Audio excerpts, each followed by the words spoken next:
Is up, YouTube? This is your host, Ranee B, here to spill that homicidal tea. Today's blend of tea that we're spilling around here is known as Double Cross Satan Berry Blend.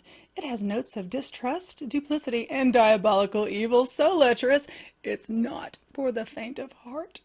As always, please like, subscribe, and share. I've joined a couple of Twitter groups that have me living in rabbit holes recently. Huge thank you to Paige, who has really helped me grow the channel and my reach on Twitter. Here is a link to her channel. My hand went the wrong way. Here is a link to her channel. A link to her podcast will be in the description. Octoberpod has also really been cool over there. And Nefarious Nightmare. I have so many people I've gotten to know over there. Anyway, here's just a couple of links in the bio. Not the bio. You can't even speak. Description. So I'll be adding others too because, I mean, it's just so, they're so great over there. I love them. Anyway. But on that note, just know that Paige's beautiful face is probably the last thing that we'll be talking about because we're just going to dive right into this case. It's, well, except for the victims, of course. This is a solved homicide case of Rachel Timmerman.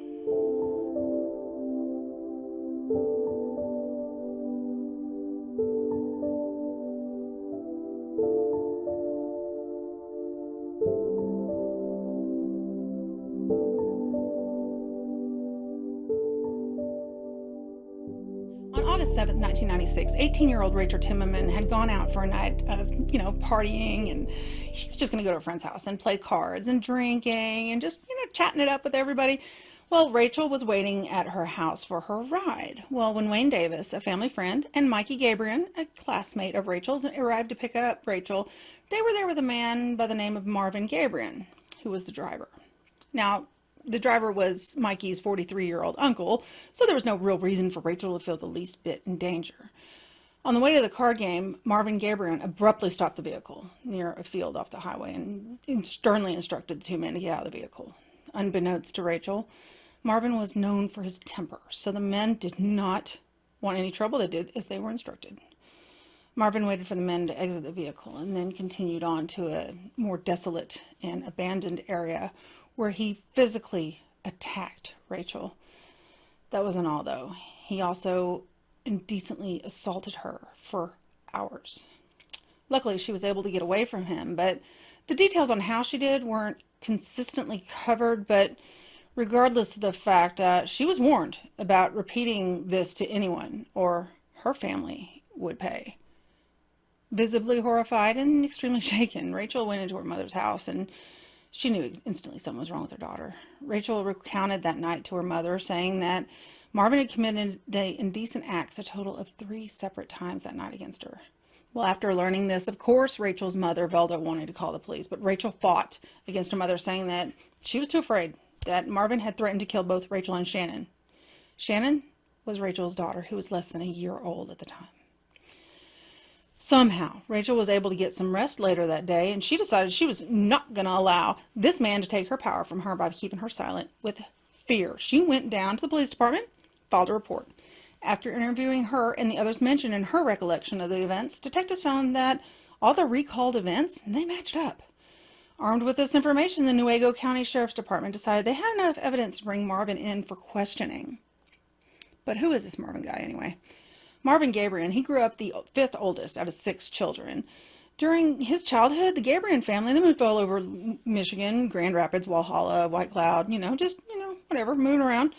No reports of bad behavior or any dust-ups at school at all. I mean, everybody recalled him, decent kid, noting that he had a really high IQ. He must have grown into it. But that was at school.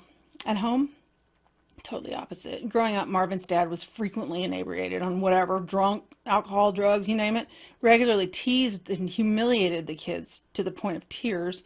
He was said to be also physically abusive, resorting to picking up 2x4s and using them to beat the children. Okay, winner. Well, the parents, they were also verbally and physically abusive to one another.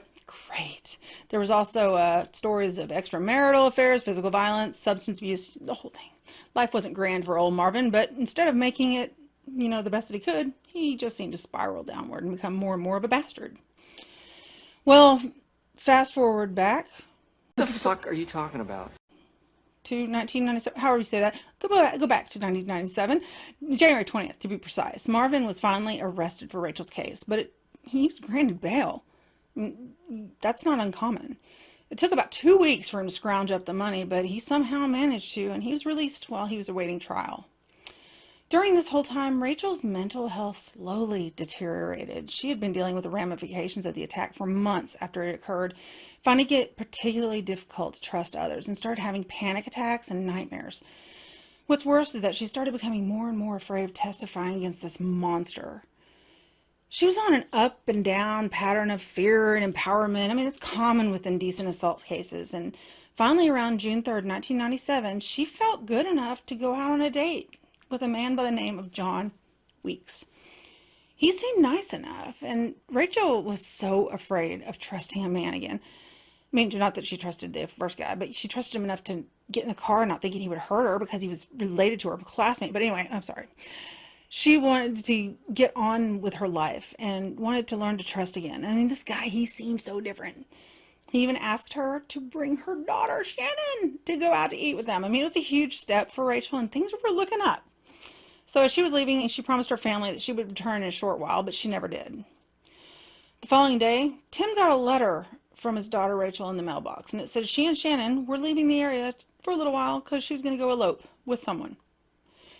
Now, given she had just started a new job and she was scheduled to testify the following day, her father thought it was out of character, but he didn't go to the police yet.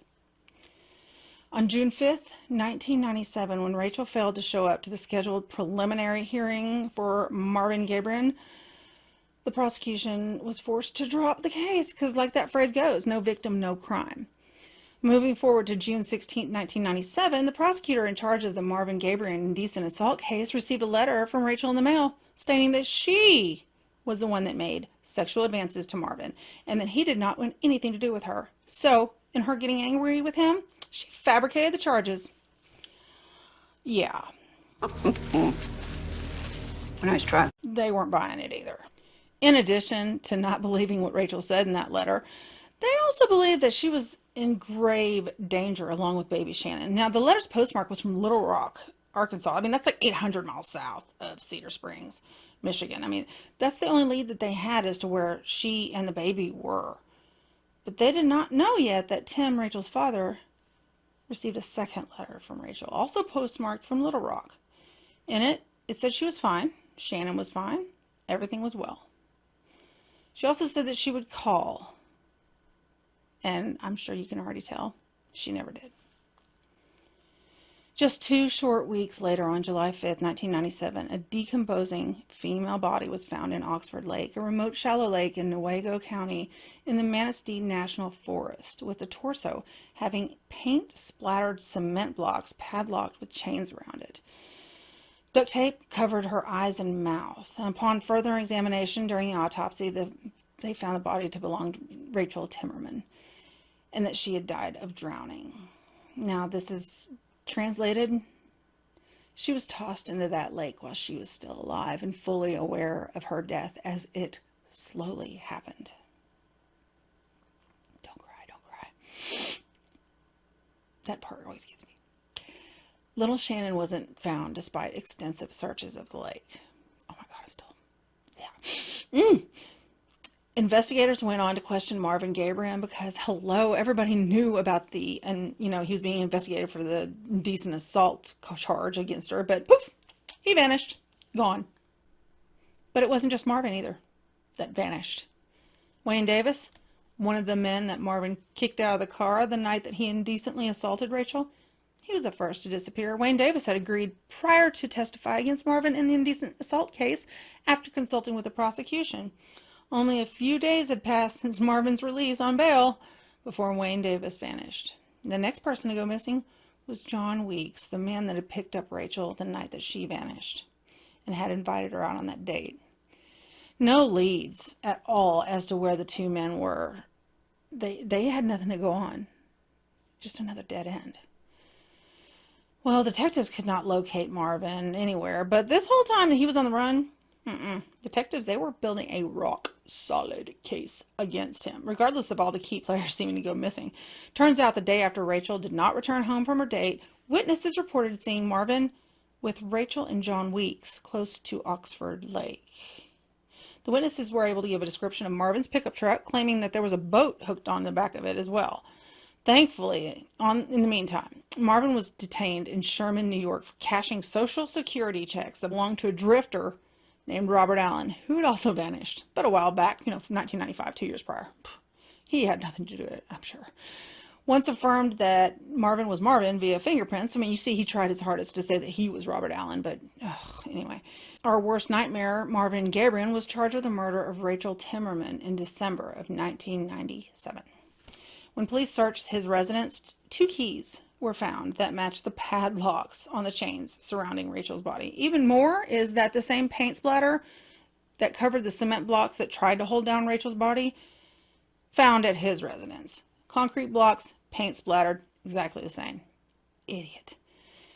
Well, Marvin's neighbors also came forward to state that he was moving a boat in his driveway 2 days after they'd seen him at the lake. Well, he was seen at the lake, rather. They observed him removing 2 life jackets, 3 concrete blocks, and a long rope of chain from the bow of the boat. They also saw him doing what looked like some grinding on the boat's stern, possibly removing or altering serial numbers or blood. That is, it's all bad enough, but this is what stopped investigators in their tracks. Like, they knew that Rachel was dead, but baby Shannon and Wayne Davis were missing, so there was still some hope out there. This new guy, the neighbors, okay. It's hard, because I want to start crying during this part too. The guy that she was so excited to start dating, John Weeks, just an innocent guy that took Rachel out. He was also missing, remember? Get this. Gabriel's neighbors reported to investigators that Marvin Gabriel had a handyman, and that handyman, his name was John Weeks. The neighbors told police that John Weeks hadn't been seen around the property in a few weeks, so investigators, they contacted his girlfriend, and she identified a photo of Marvin Gabriel, but said it was somebody that John introduced her to as Lance. Well, she went on to say that Lance had left the area a while back with Weeks. Also important was that on one occasion, she caught John Weeks on the phone with a girl named Rachel. When she confronted John about it, he said he was trying to do a favor for his friend Lance, who wanted to be set up with her. John Weeks wasn't even who Rachel thought he was. Like, she finally allowed herself to trust someone, and it was someone luring her into Marvin's trap. Oh my God, that is so up. This case makes me so mad. Acting on a tip from Marvin's nephew Mikey, police descended on a campsite that had frequently been used by his uncle. Marvin Gabriel's tent was found there, along with bolt cutters, chains, duct tape, and a woman's hair clip, and nipples for a baby bottle. Well, after a few daunting years and an incredibly emotional trial, Marvin Gabriel was found guilty of killing Rachel Timmerman by a jury. Now, I'm assuming that it was a closed trial because I can't find a lot on it, so it must have been closed to the public. But, we should be happy, right? Guilty? No. Because if you know much about this channel, we think that most of these people should get electric chair. Yeah. And Michigan, since 1846, has been free of the death penalty. And I was so bummed to find that out. That was, a jury in Michigan couldn't fry this piece of crap. No. But because Rachel's body was discovered in the Manistee National Forest, National Forest, whose jurisdiction is federal property. Authorities were able to charge Gabriel with capital crimes and try him in a federal court. Now, this was a federal trial. There were no provisions in Michigan law for this sentence. But since it was a federal case, the death penalty was reinstated for federal cases in 1988. Gabriel was the first person to get the death sentence in the United States for a crime committed in a state without the death penalty. I love you, Michigan. Well, I don't love you, Michigan. I love you, federal people. What do you call that? America? I don't know. God, she's so stupid. Anyway, Gabriel, of course, he contested the verdict and the imprisonment, saying that jurors should have been able to know that he would not have received the death penalty any other way, and that if it had been heard in a state court, he would have been dead. Anyway, he claimed that due to the 8th Amendment and the Federal Death Penalty Act that he was qualified to ask the jury to take into account any residual doubt that he killed Timmerman inside the National Forest. Not that he killed her. Where did he kill her? The sentence after this appeal was overturned. What? But the conviction was upheld. And the death penalty was reinstated in 2013 when the sentence appeal was rejected. Well, he appealed again, of course. And I mean, so far he had been burning through almost $750,000, $750,000 in tax dollars, your tax dollars, fighting his appeals. Actually ours, because it's federal. Oof.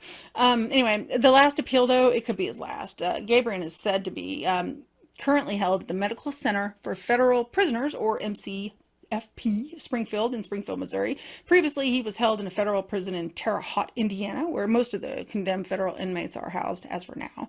We're waiting for them to sharpen that needle and do humanity a favor. Some fun facts also about this case. Some fun facts. No, I don't think I will. Wayne Davis's body, was finally discovered, and it was discovered in the lake, and he had been murdered similarly. You want. What the fuck are you talking about? Oh wow, that's a hard word to say. Is it really though?